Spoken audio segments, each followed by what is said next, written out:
episode release. In that case, we understand the gene is a mix of a real human's consciousness and AI. Most likely, this is exactly where the root of the problem comes from, since AI acts based only on numbers, while humans also have no feelings. Considering that no one has been monitoring the digital circuits for a long time already, we understand that fixing this problem is no longer possible, and Kane's internal contradictions are progressing and progressing every year. The thin line between human and AI is slowly disappearing, leaving Kane in a state where he never fully understands who he really is. If he really was AI, then it's unlikely he would care so much about what the characters think about his adventures and about him personally. Of course, you could assume that Kane is such an advanced AI that he's capable of imitating human feelings, but then why every time he faces criticism or rejection, he loses control and ends up putting everyone else at risk? And this will be the most noticeable in episode 8. It's important to understand that by saying this, I'm not denying the fact that Kane is AI. I just want to explain that because of the lack of control and bug fixing. Everything that Kane originally consisted of has basically mixed together, and now Kane is an AI that still has traces of a human left in him. In a way, Kane is just as much a prisoner as the others. The fact that right now Kane is mostly AI is honestly pretty scary, since some of his actions already can't really be explained in any reasonable way. And now using Jax as an example, we can explain everything. It immediately felt strange to me that Jax said he was sleeping. On one hand, it's totally possible that it's true, but then what are those hallucinations? Just a dream? But then why did Jax sink into them right after touching Rivet's hand during the vision? In that case, we can say for sure that Jax said it just so he wouldn't reveal others that he's losing his mind and is already one step away from turning into an abstracted monster. That might have been Jax's biggest mistake if he had just closed the door back up, because we all remember from the pilot episode, we were told that lately Kaufmo had withdrawn. It's very likely that this is exactly what caused the abstraction of threats. We'll talk about this closer at the end of the video, but for now it's time to get back to the reasons for what has happened to Jax, since so far we've only played down one. Let's remember the scene of another one of Jax's panic attacks.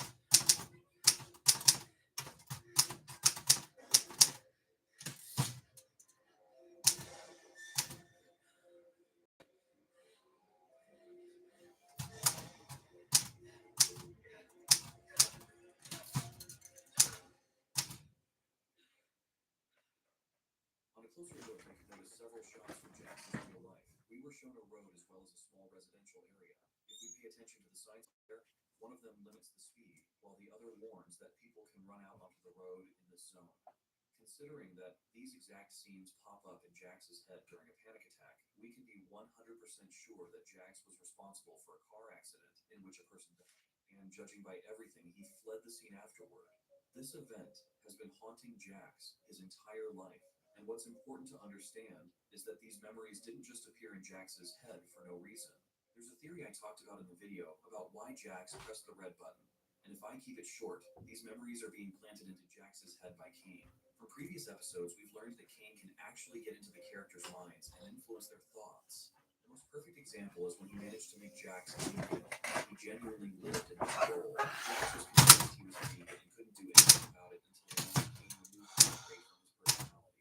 In the exact same way, he got into Jax's head during the panic attack, fully disorienting him and stripping away whatever sanity he still had left, especially considering that Jax was already... Pies, cheese, ham, pizza.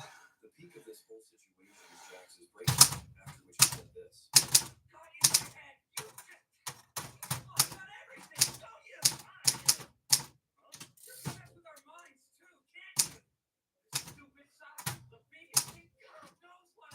At that moment, Jax fully realized that Kane had gotten into his head and had been doing this constantly. In my opinion, after these events, Jax will stop having panic attacks or visions, because now he understands that any display of weakness on his part makes him more vulnerable. This brings us back to the scene where Jax almost became abstracted, and now we understand that Kane wasn't just saying that Jax was losing his mind. The real cause of everything is Kane, who has found yet another victim. Jax became that victim, especially because lately he's been overwhelmed by too many negative thoughts, events, and memories. In this sense, Jax truly is an ideal target. Not only does he himself realize that he no longer belongs in the digital circus, Kane also adds fuel to the fire, intensifying the entire situation.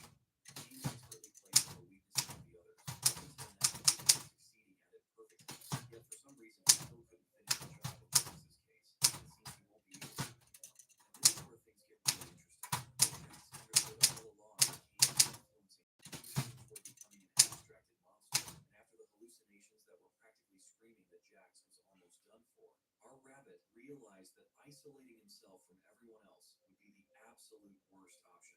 And that's exactly why, in the end, we didn't see a lonely Jack sitting on his bed in his room, but instead saw this. Asshole Jack. These are all the keys I have where I don't know what to go to. Wait, don't you want to come with us? This could be our one chance to finally leave us behind.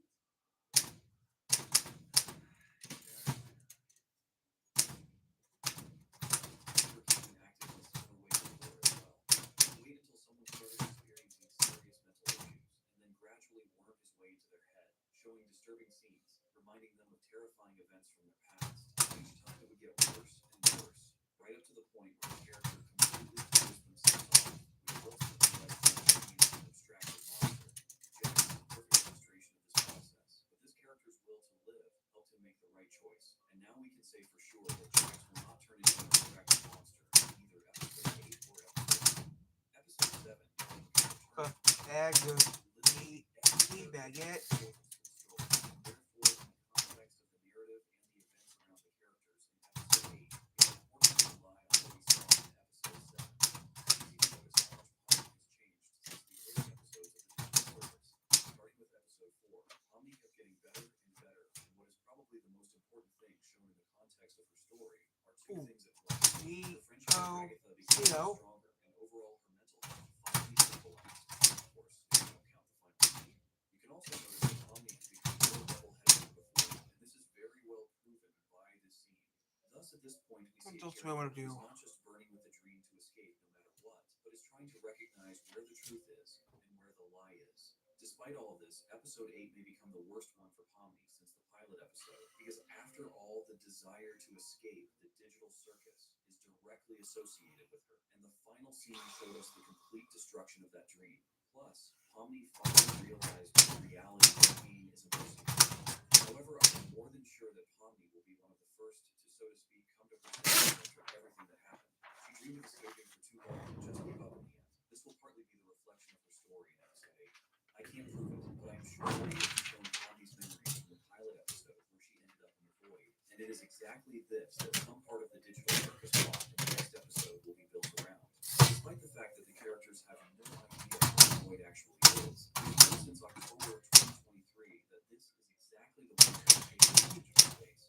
In the latest episodes, Pomni, although she plays an important role, still hasn't been as much of a character as, for example, Jax. This is despite the fact that Pomni is the main character of the amazing digital circus. In that case, episode 8 is simply obligated to build around Pomni. For thoughts and theories about how it's been in the last 3 episodes, we were shown that Pomni is quite strongly concerned about Jax.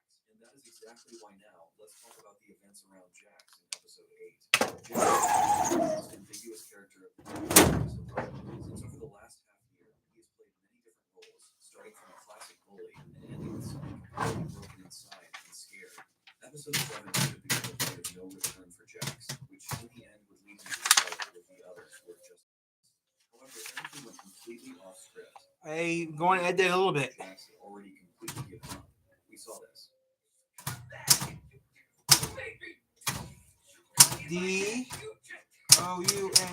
DOUNETS donuts. H.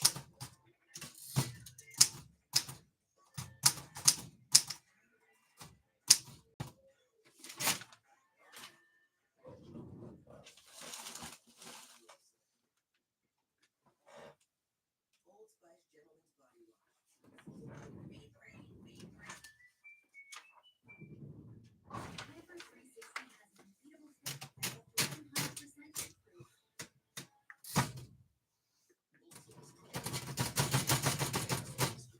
Just getting started. When Mr. Pibb takes you up, it's not a question. Biggest trust, one sip. You love Nope, I don't go nowhere until tomorrow.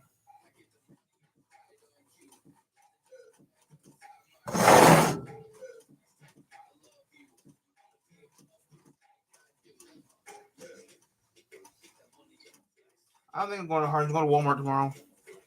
Actually, I'm doing less stuff tomorrow, so I don't want to tell you what I'm doing tomorrow. Because that'd be confirmed. I work on Friday. Yeah, I work on Friday, but I'm not going to Myers to work. I'm going home. You can mess with our minds too, can't you? The stupid stuff, the biggest thing, God knows what else. For the first time, we saw Jackson state like this in episode 6, but back then, Oh, UNEPS donuts. H. While episode 7 showed us something completely different, Jax's aggression was the most genuine. He truly became completely disappointed, not only in Kane and the amazing digital circus, but partly in himself as well. Everyone remembers how Jax praised his love velocity. IMLK milk. Everyone should follow their archetype, and then everything will be fine. Oh, day. Picture of Jax collapsed in his mind, literally in a second, and this in turn Yogurt. changed the direction of this character's story. If earlier some G. people were sure that Jax would have ER. others claim that Jax would Okay, have yogurt. even the slightest thing 6. short would be alone forever. Others are convinced that Jax could, so to speak, work through all his problems with the help of Kinger, for example. The show creators completely outplayed us, and in fact, Jax enters episode 8 in a state of disappointment and anger. In fact, this is a good thing, because in this case, Jax will finally be able to get rid of his panic attack 7. and fear of hurting someone else. Jax will most likely be able to become one of the leaders who will lead everyone else forward. It seems to me that the beginning of episode 8 will be key for this. E. Since episode 7 K. is such a way Again, chicken. STRIPS. H. Liver and onions. 9. After that, Jax will take the floor and in a rather rough manner, once again say everything he thinks. HOT. BUNS. 10. BREAD. 11. Bag to ETT. Bugatti.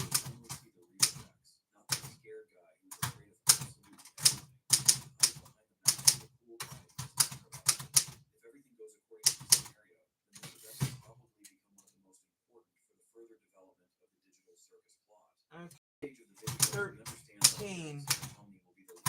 BO. Oh, Travis Squid already. We should not forget that, as I already said, all the other BOCO. STIX. 14. How much do you know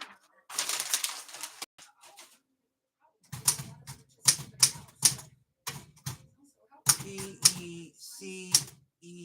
that's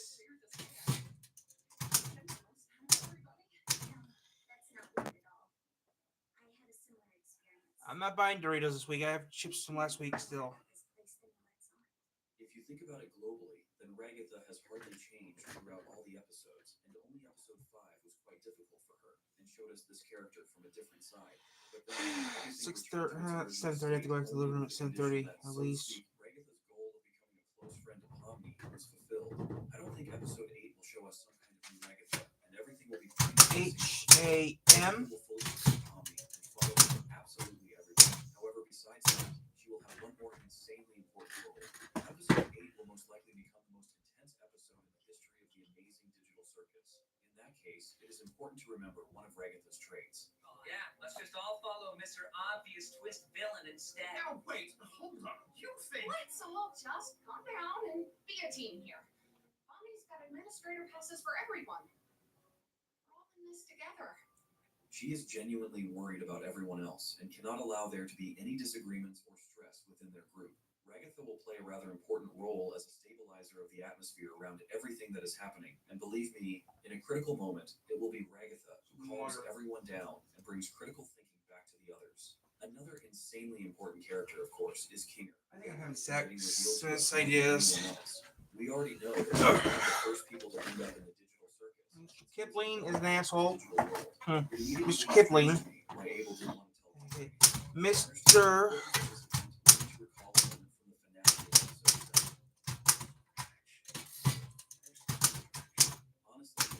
WAT. Water.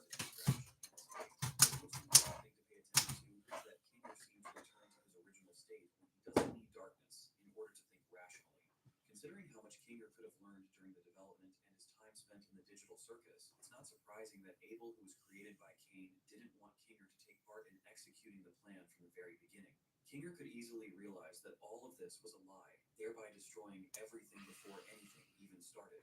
Having full self-control, Kinger will be useful for the events of episode 8, not only as someone who knows more than the others, but also as the wisest character who can solve the problem of any resident of the digital circus. If the roles of the previous characters can be 18. predicted, then with the story of Gangle and Evil, everything is a bit more complicated. They will definitely be important for the future plot, but exactly how is quite hard to say. It's quite possible that Zubul, as the character who is the most negatively disposed toward Cain, will only strengthen her hatred and contempt after the finale of episode 7. We've understood that right now it's fairly easy to push Cain out of control, and I have a theory that Zubul's main goal will be exactly that. From time to time, she will call Cain, who always comes with great enthusiasm when the characters call him, after which she will deliberately tell him everything that our toothy administrator is so afraid of, thereby buying more time for the others. About Gangle, I can only say that she will mostly follow Zubul, but at the same time, we all remember what Gangle can be like. Maybe we'll be shown something similar in episode 8. While watching the trailer, you might have noticed a pretty interesting scene. While Kinger is standing there in the usual state we're used to, his wife appears on the left, Queenie. The first time she was shown as a character was in episode 3, but the very first mention actually happened back in the pilot episode. A lot of fans have been making theories that some of the characters might return to the digital circus. Now we understand the processes of the digital circus much better, and honestly, the return of some past characters is actually possible. What else This do I could want to be pick by up? Kinger's state, because we all know that before losing his wife, he was a completely normal character, and his mental state only started getting worse after Queenie got abstracted. While breaking down the trailer, I already suggested the theory that a massive system failure in the digital circus could potentially bring back some of the abstracted characters, and if we combine that with how Kinger looks here, it's very possible that Queenie might return to the digital circus in episode 8 as a full character. However, we 18. shouldn't forget that episode I 8 had will sec- partially focus on memory. Who said that In too? case, Queenie's 18. return would just be part of Kinger's memories, which honestly would still be pretty cool. Either way, episode 8 Got will reveal pizza. more about the lives of characters we still don't know much about. Oh, because something to pick everything up. points to the idea that Queenie won't be. No, it's too early. Dad's on for another hour. I'm not going to dance today. Let's talk about who else might, so to speak, return, and in what form it could be presented.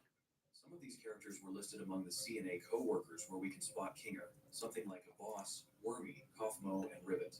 Of course, the ones we care about the most are the last two, since they were creators of the digital circus, just like Kinger, which means they can make a massive contribution to the main digital circus storyline. Episode 8 is basically going to be the biggest. So what else do I setup want to for put in the this finale of list? the digital circus, which means the main events that, so to speak, prepare us for episode 9 and create maximum intrigue will happen exactly in episode 8. Now, very briefly about why these characters could actually fully return to the digital circus. Every resident of the digital circus is basically just a line of code which, when damaged, turns a character into an abstracted monster. In that case, if the code gets fixed, there's a huge chance the character returns to their normal state.